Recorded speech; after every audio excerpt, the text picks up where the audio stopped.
Welcome back. Welcome Good back. evening, good people. Welcome back to the ReVitalized podcast. I am Elle Oliver. And I'm Justin.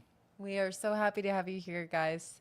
And we are going to have such a great time together. We are going over fake sources and real sources of protein. We are Exactly. ranking the best sources of protein. Totally. Protein's a big yes. topic these days. Everyone's always seems to have an opinion on it, and we wanted to put our hats in the ring, share our opinions on it, and hopefully do a good enough job on selling you guys why our opinions are useful. Absolutely. And, just the importance of making sure that you are getting the right protein, because it doesn't matter at the end of the day how much protein you're getting if you're not getting the right protein, if you're not able to use it efficiently and effectively in your body. If anything, it can have a negative effect.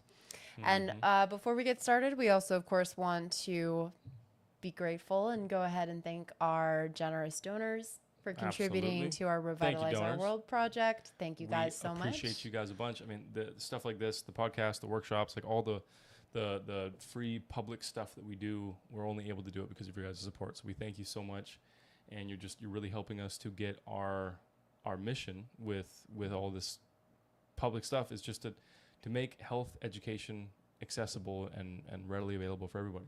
Absolutely. Because, I mean, we all need to be healthy. We all deserve to be healthy. And I think especially in this day and age, it's extremely hard for somebody to self-educate.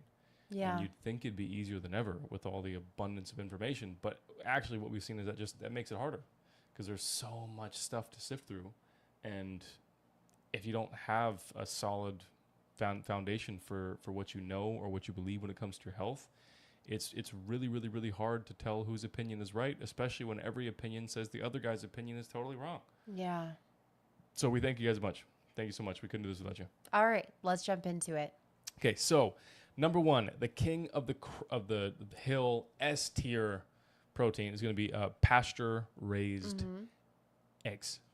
Pasture raised eggs are the gold standard. They are the highest recorded food for bioavailability, I believe, on the planet. Yes. And it's for a few reasons. One, they're very, very easy. The proteins, the amino acids are very easy for our bodies to digest, for them to break down. But not just that, they also come with cofactors. So, for example, the yolk has a lot of fat-soluble vitamins, and those fat-soluble vitamins will actually help your body to use the protein that you digest. So not only are they easily digestible, but they also come with nutrients that also are important in your body actually using the protein that you just digested. So that's a big reason why, even though it can be really great for calories, we don't really implement egg whites into our regular nutrition. Like every once in a while, if you need it in a recipe, whatever.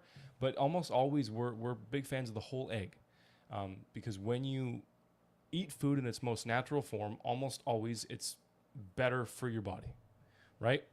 And so if we're looking at best sources of protein, I mean, eggs, they got to be up there. They're amazing. They're awesome. And they're very easily accessible as well. And you know what? If you're getting a little concerned about egg prices, then perhaps consider owning chickens. Befriend a farmer. Yes. Absolutely. You can likely get even a great price on chicken eggs. Absolutely. Or even duck eggs as well. Duck eggs are also something that we really enjoy. Typically, chicken eggs are a little bit easier for people to get their hands on. Absolutely. Duck eggs are basically just a bigger egg that you can get compared to a chicken egg. Usually Bigger the egg, shell's thicker. more protein, it's more protein. more So vitamin A. it's altogether like a little bit thicker, and the pH is a little bit higher, different things like this. So it's really, really great for that. And I want you guys to kind of think about when it comes to the digestibility of protein as like, imagine there's a construction crew, and they can be having a bunch of different material, and they're trying to build like an actual building, okay? And they can be having materials after materials after materials delivered to them, but if they can't use those materials, then what is the point of them having like all of these materials sent their way? There's no point to it unless you can use something. Unless you can use it, What's the point in having then it? what's the point of having it? It's not going to be beneficial for you. Exactly. So it's very, very, very important to not just look at how much you're getting, but what you're getting, and how well it's blending in with your body, how well it is tailored to your body. It's being tailored to your body, how well you're able to utilize it. This is one of the most crucial elements that so many people never go over, because they only talk about the actual nutritional elements of the food itself, and they don't go over how important it is for your body. Exactly. And how much it's Digestive going to be efficiency. able to be digested. Totally. Digestive efficiency, it is the first stage of any diet plan. It has to be. You have to look at foods and the current state of the person when you're making any diet plan, and you have to take digestive efficiency into account. What foods are easiest to digest? What foods are hardest to digest? What foods, based on symptoms, based on testing, are more or less likely to be digested well by that individual. And I think that's something that not a lot of people really talk about. It's a fairly complex thing. It's a lot of work because every single person is unique, and you can't just make like a cookie cutter, one size fits all type of universal diet, which doesn't make as much money. It's not as easy to sell. And so I think there's a lot of, businessy type stuff involved in why that's the case. But it's also just the fact that everyone's different. Like there's a reason why some people do better on red meat than poultry, and vice versa. And there's some reason why people can't do eggs, and some people can't do fruits, and some people can't do whatever. And so it has to be a diet unique to the individual. But especially when we're talking about protein, we're looking at just ones that are, on average, across most cases, the easiest for your body to digest and to utilize, which meaning that you're actually breaking down the proteins into amino acids, and then you're able to take those amino acids and your body can use them as fuel, as resources, as building material, et cetera, et cetera. Absolutely. And remember, like what you consume, if it is not efficiently broken down in your gut, then how much of it is going to be able to get into your bloodstream? And your blood goes everywhere. Your blood is what nourishes all of your organs. Exactly. So you want to be able to utilize as much as you consume. And some people's option, or what they've been told, is like, oh, just eat more protein. Is that the answer? Not always. So, moving on. Next, grass-fed ruminant meat. And this is actually a new word that my wife taught me. She's going to be very, very proud of me. But ruminant animals they're the ones with hooves that graze on grass. Yeah. So like we're talking like cattle, lamb. Not horses. Bison, not horses. Not horses. No, don't eat horse meat. Don't. We're not, oh my God. We're not recommending horse meat. Wow. Horse meat is that's like eating a dog. Please don't do almost, that. That's terrible. Oh my don't goodness. want to offend nobody, All right, but no it's offense. just not my cup of tea. We love our Quebec friends, but please don't do that. Okay. All right. So yeah, grass-fed red meat, grass-fed, grass-finished, pasture-raised. Just they're so good. I mean, if your body can digest it, you should be eating it. It is basically a superfood. I know a lot of the time superfoods are kind of classed as like plants or herbs or tropical fruits or ancient grains. And I mean, a lot of those for sure, but red meat, I mean, that stuff has so much nutritional value packed into such a small amount of food. Yeah. It's crazy. So red meat, it's a complete protein, just like eggs. Pretty much all animal proteins are. But not just that, they're also very high in specific amino acids like leucine. Yeah. Leucine is really important for just how your body builds muscle in general. So it's not which is an amino acid, by the way. Exactly. So it's not just giving your body more protein, but it's giving your body specific high doses of the amino acid that is helpful in building muscle. So if you care about building muscle, which you should, whether you train for work, you train for recreation, regardless of your sex, if you're male or female, muscles are sexy on a woman and on a man. Okay, Absolutely. like they're just great all around. Absolutely. So eating more red meat has been shown to increase protein building on top of just the amount of protein. Sorry, muscle building on top of just the protein that you're actually getting. Okay, so yes, not all protein is created equal. They also have really good fat profiles, really high in omega-3s, less in omega-6. It's a good balance. And then you're getting lots of other minerals and vitamins like vitamin B12, zinc, iron, that sort of thing, all really healthy and helpful for your blood, for your immune system, for your heart, for your arteries. And it's as long as your body doesn't have like a pre-existing issue digesting those foods, you're not deficient in proteolytic enzymes, you have a decent balance of your gut microbiome so you can handle fats and proteins at the same time, you should be And that generally fine. much. Yeah, absolutely. And I love that you were really, touching on the fat part, because a fun fact about digesting protein, when you consume it with fat, it can really help. Right. And so this is part of the reason why we're really talking about whole food sources of protein. There's a reason why things are packaged the way that they're packaged in nature. Right. You look at protein sources, right? So meat and eggs and different things like this. Plant protein sources, they're meant to be in combination with other things. But animal protein sources, they need to be, they can be had alone if you so would like to, right? Or at least in terms of protein amount. But it's very, very good to have that protein with that fat. Not just protein, not necessarily just fat, but to have them together is actually quite good. Yeah, I mean, that's something that you see a lot in nature. Most whole foods that are from nature are high in proteins and fats. I agree. Exactly. Yeah, wow. Oh my God. You're so adorable. Number 3. What's number 3, baby? Okay, that would be wild caught salmon. Exactly. Or wild caught fish, especially like yes, salmon, but particularly fish from like cold waters. Those are really, really great.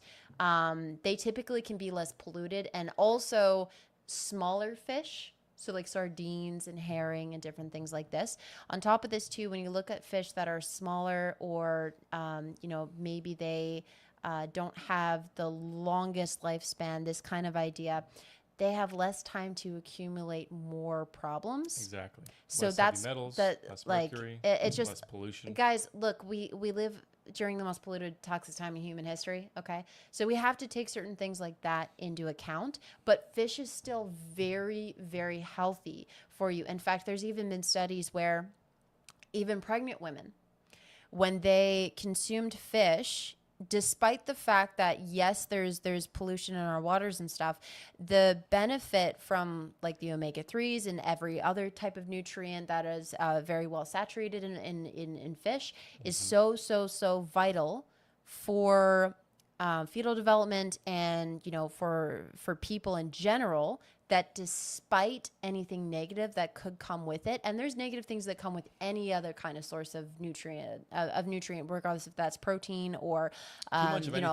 Too much of anything can be a bad thing, right? Like, and it's just, there is pollution everywhere. That's a reality, but that's why we take the holistic approach to try and get the least amount of toxins possible. But again, back to my point is like, fish is so healthy for you that you want to consume it anyways. Just get the best source that you can. Exactly. Because it's very, very, very, very, very good for you. And also too, because especially oilier fish like salmon, sardines, like the stuff that Elle was talking about, is so high in omega-3s that it can actually help you to, on top of just be a good source of protein and fats in general, it can actually help to better absorb those things, again, kind of like the vitamins in eggs, simply because omega-3s can actually help to reduce inflammation. It can help to reduce inflammation, especially in the gut.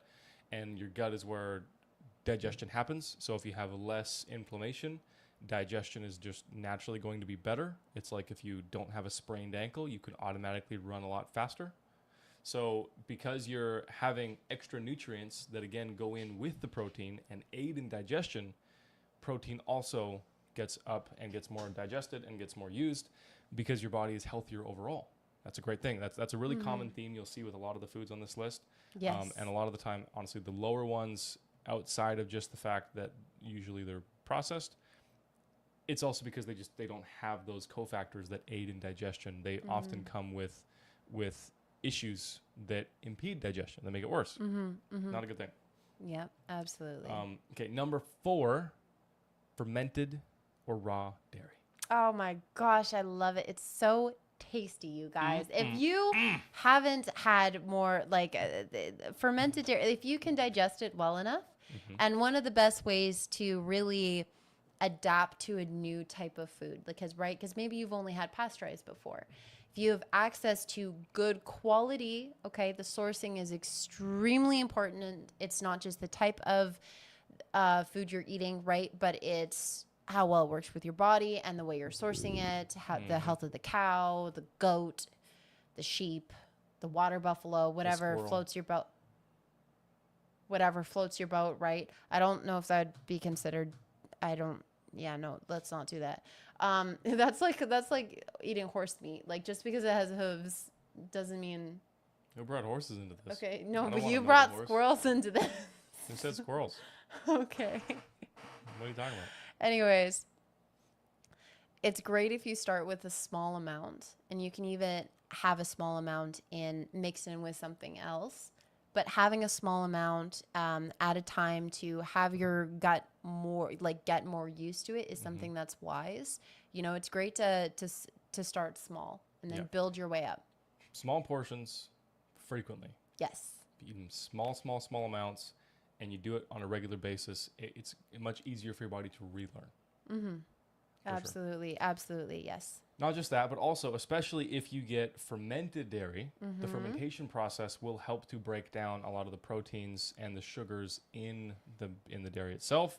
And then that just means like there's a lot less work for your body to do. It's like if you were to take digestive enzymes. Digestive enzymes will do a lot of the digestion for your body when you're eating a steak or a piece of fish or some meat or whatever. And so there's less work for your body to do. It's not nearly as big of a job. And fermentation can sort of act like that. So that's a big part of it. Also, just in general, there can be a lot of extra benefits on top of the protein from the dairy. Like, for example, grass-fed yogurt, if it's cultured, great source of probiotics. It's probiotic-rich food. That's awesome. Raw cheese. Raw cheese. It's just delicious. It's very good. Delicious. It really is I mean, very good. Come on. What more do you need? Raw cheese should be number one. Not really.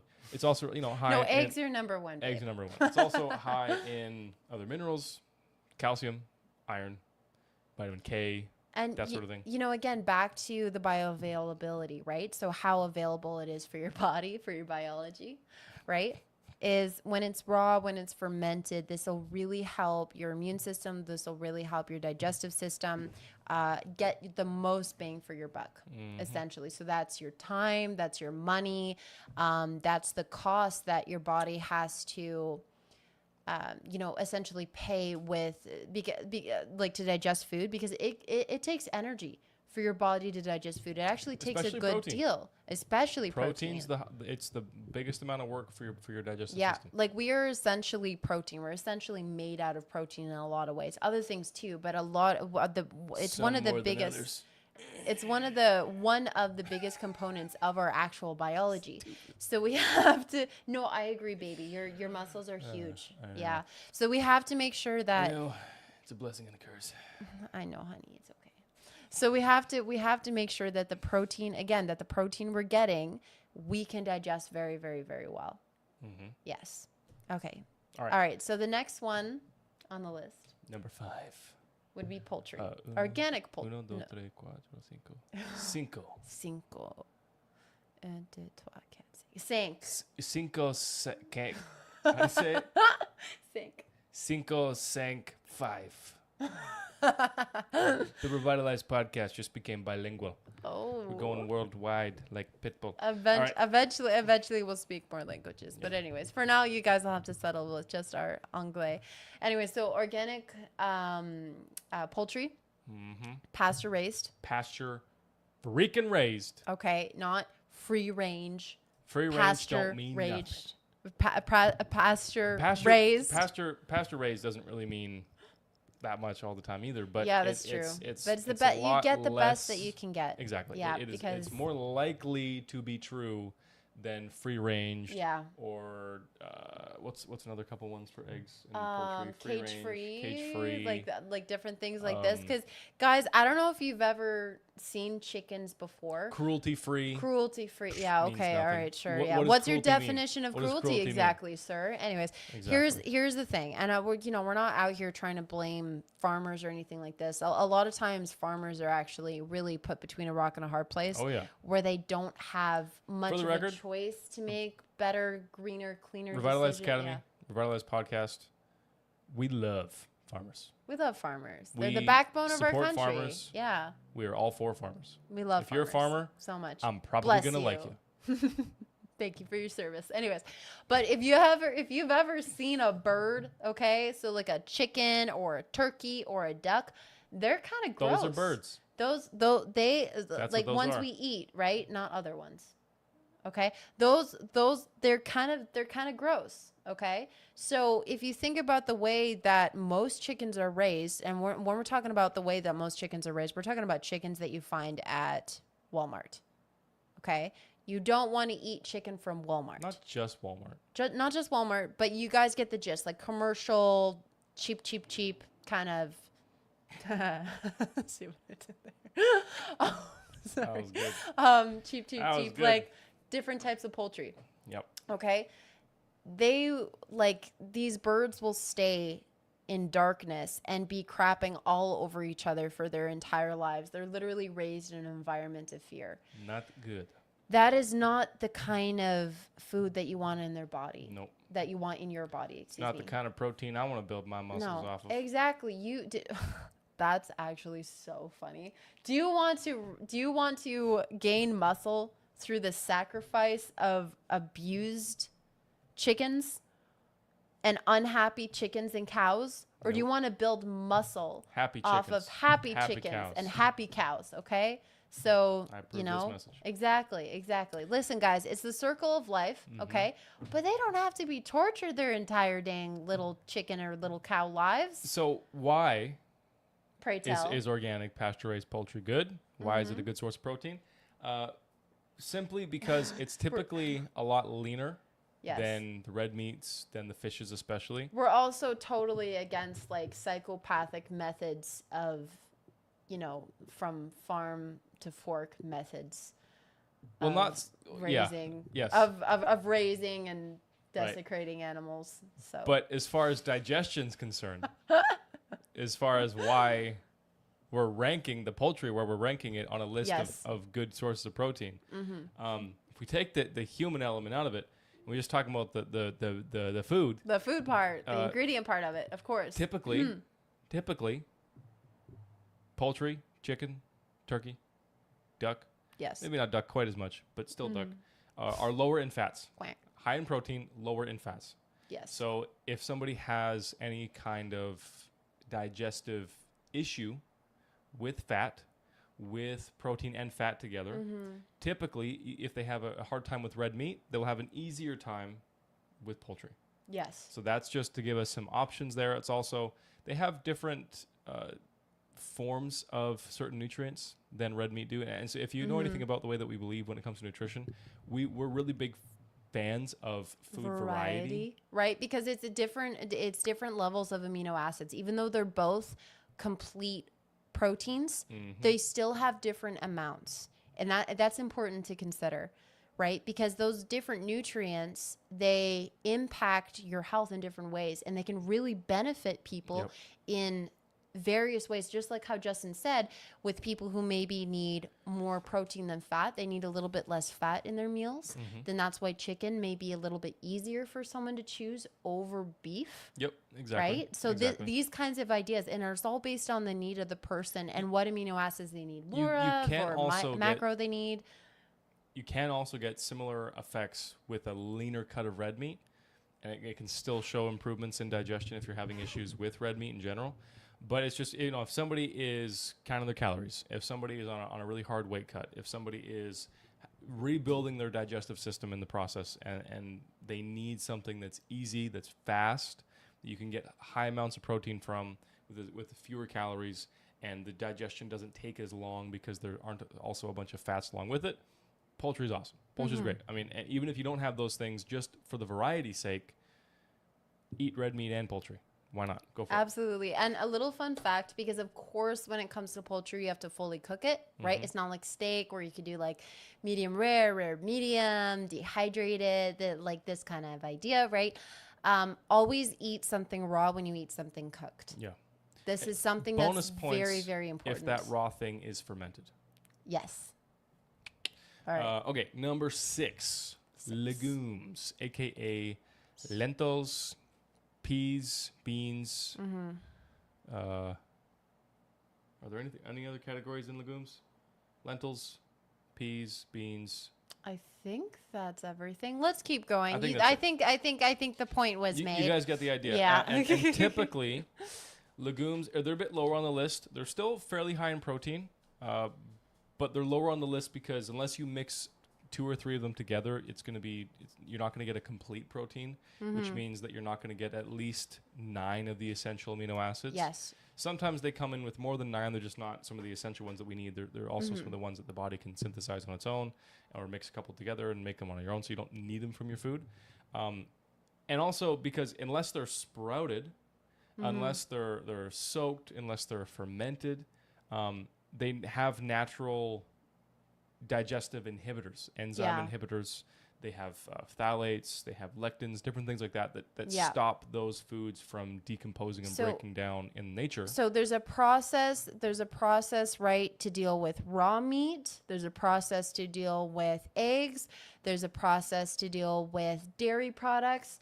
And there's a process to deal with plant products like legumes and stuff, okay? This doesn't mean that legumes are bad. It's just for a really, really, really long time, how things were, packaged, how things were understood to be prepared and stuff. You would just grab it from the store and cook it immediately. Exactly. And so that's caused some problems. And that's caused some problems with people digesting plant sources of protein, or not protein, but plant sources altogether.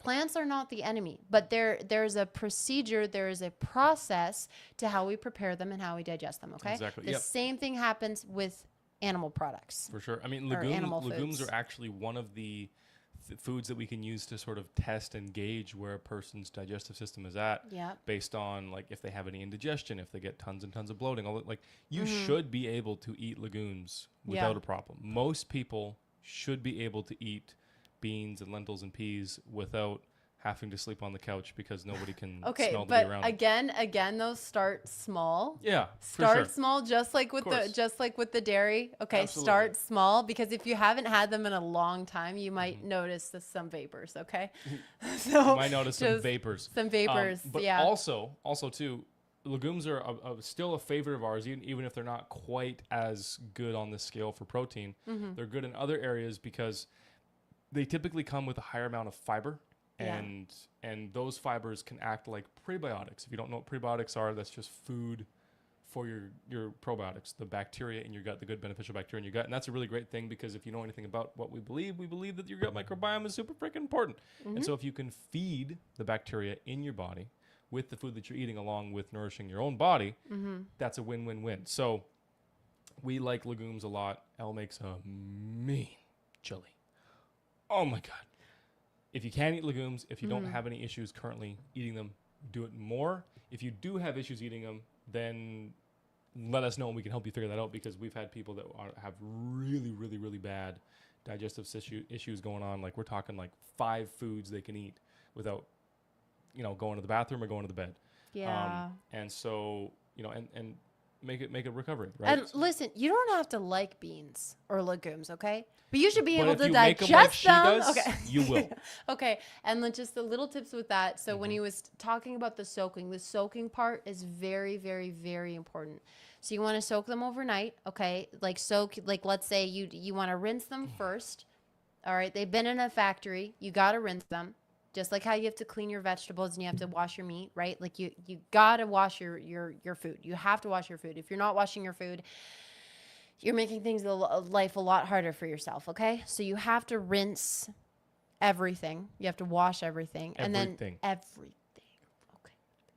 All right. Then you soak them about like half full. Like let's say you have a mason jar, you want to fill it like halfway, because it's going to basically double, okay? Because the beans are going to soak up all the water. So you want to fill like a mason jar half full of beans, but the full thing of water.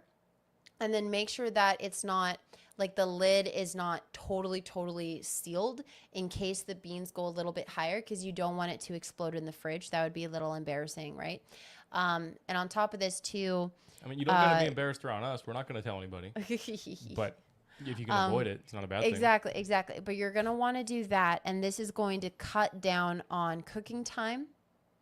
And again, it's going to really help with flavor, and truly, genuinely the best way to consume like beans or legumes or something like this, unless you already really like them. The best way to consume them is actually making a lot of soups, because soups are really, really great, because that's your opportunity to add in like kidney beans and black beans, and like all sorts of different nutrients all in one go, because you're going to want to have a plant source of food, of protein, right? That's something really healthy to incorporate, and something that saves you money, saves you time, because making a big thing of chili is very time saving, is very smart to do, is very great for meal prepping, absolutely.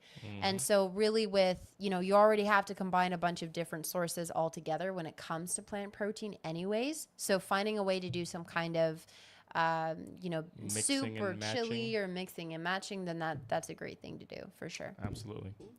Okay, we're coming up on the tail end here. Yeah. Number 7, and this might be a shock to some people, especially with how popular carnivore and keto has gotten. Ancient grains. We love us some ancient grains. Ancient grains are still a fairly decent source of protein, especially better than anything you're going to get out of a frickin' vending machine. They're moderately bioavailable. Similar idea with the plant protein. With the legumes, they're actually a bit better for the protein than some legumes by themselves, but they still have enzyme inhibitors. They still have phthalates. They still have lectins, and so you need to soak them, because those natural digestive inhibitors are going to make it harder for your body to break those foods down, break those nutrients down, get the good, delicious proteins and amino acids. And guys, this is why, like plant protein has been so great, or plant sources has been so great for so many people for thousands and thousands of years, because it can keep for a long time. Exactly. But also specifically, like quinoa and buckwheat, those are 2 grains that are complete proteins. So if you're prioritizing those specifically, you will get all the amino acids you're looking for. You probably don't want to live off of just buckwheat for the rest of your life, but you could live a lot longer on buckwheat than you could just on regular wheat. So that's good. Absolutely. And again, as long as they're soaked properly, as long as they're prepared, you can get a lot more nutritional value out of them than most people think. And you're not going to have a lot of the downsides and the negative effects that typically come along with people that are trying to eat these foods and they don't have a fully pre-built out digestive system on top of that. The grains are still going to be good for some prebiotic fibers in there, some starches that support your gut microbiome. Your gut microbiome is also super, super important for digestion of protein at all, because you need those bacteria there and you need them active in order to fully break down the foods that we eat no matter what. But yeah, ancient grains, still a good source of protein. I mean, they've been around for thousands of years. They've fed people for thousands of years, and they can still feed us today. Absolutely. Okay? Absolutely. Last on the list, and we don't really need to spend a ton of time on this one, but number 8 is actually going to be seeds and nuts. And you're like, what the heck? Why are seeds and nuts below ancient grains? Because we wanted it that way. No. Yeah, no, because they're more. Part of it too is also because they're more on the fat scale. Yep. Than they are the protein scale. And also, they're not complete. Like I don't think there is a nut that is a complete protein. I could be wrong, but I don't think that there's a nut that is a complete protein. And they're not quite as healthy as a lot of the vegans and vegetarians have led us to believe. As a lot of the marketing has really pushed nuts and almonds and cashews and Brazil nuts and all these things as like superfoods. They're great, but we don't they're not have to have definitely not that much. Yep, for sure. Necessarily. And they typically tend to have a bit more digestive inhibitors than the legumes and then the grains, and so you have to soak them longer. You have to eat them less frequently. You can't just survive off of them. The reason why is because typically seeds are like they're an entire plant, the spark of a plant, and so they're very, very protected, so that way they don't go bad before a plant can grow. And then when you soak them, when you sprout them, when you ferment them, it kind of pulls a lot of those enzyme inhibitors out. It kind of helps the seed get ready to become a plant, to become a beautiful almond tree or cashew plant or whatever cashew trees are called. Absolutely. And then it just makes it easier to digest as well. But just because of how mass marketed seeds and nuts have become, they've been harder and harder to find good quality versions of them. For example, a lot of hemp seeds and chia seeds and a lot of almonds. There's like some real bad farming practices that go along with those, just because they're really trying to like mass produce them these days. The plant-based nut milks are almost always not what they're labeled to be. Yeah, honestly, I think. Oh, sorry, keep going. And they're just like, they're riddled with regulatory and industrial problems because it's been so pushed on people. I mean, just like everything else, you know, eggs are the same way, meat's the same way, but just because you don't get as much nutritional value from an almond as you do from a piece of steak or from a legume or from some buckwheat even, it's just not as big of a priority to get those into your diet, to go through all the work, to find the good quality sources, to buy the expensive nuts, to soak them, to prep them, to eat them all the time, every day. If you want to eat nuts, go for it. I like nuts. But it's not something that we make like a staple in our diet. Yeah, we make it a staple because Elle's really phenomenal at making lots of delicious snacks and recipes and all these kinds of things, and it's freaking amazing. Honestly, I think that one of the best things that we can do is, unless you are someone who is really prepared to take that step forward in getting the good source of the good nuts and the good seeds and sprouting them. And for the record, it's very easy. Honestly, it's like a 10-minute process on your end. Like, it takes time to obviously soak and sprout, but on your end, it really doesn't take that long. No. Okay. But unless you're prepared to do so, then it's just every other source, like those that are, you know, those big bags that are available at Costco or different things like this, they're really not worth your time. So, because it's just at the same time, this is 8 of the best sources of protein. There are a lot more sources of protein out there than just 8 things. So out of all the sources of protein that you could ever choose from, being in the top 8 is still really good. Absolutely. Right? And you didn't quite make it to podium, but you're going to get some, you know, participation points. Some points for sure. And on top of this too, remember with nuts and seeds, if you make it yourself, you can make your own nut butters. And you make that any flavor you want. When I said that nuts weren't a staple, I was incorrect because you forgot about the nut butter. The buttered nuts are definitely a staple. We have that for sure. around here all the time. It's pretty awesome. So easy to make, so delicious. Absolutely. Phenomenal. You can make it sweet, you can make it spicy, you can make like any kind you want. It's wonderful when you get into it. It really is not that hard for the record. It's not that hard. It's just a little bit of a learning process. That's all. Just like anything else. But cool. this was our rank. Yes. This was our ranking. Thank you so for much. The best sources of protein that you can get. We also have a list of the worst sources of protein. So if you guys would like that on an episode, let us know. We can cover it. We can go over why.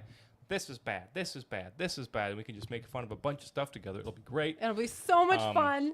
But we'll only do it if you guys want us to do it. So let us know. Comment down below if you found this helpful, entertaining, educating, anything like that. Educational.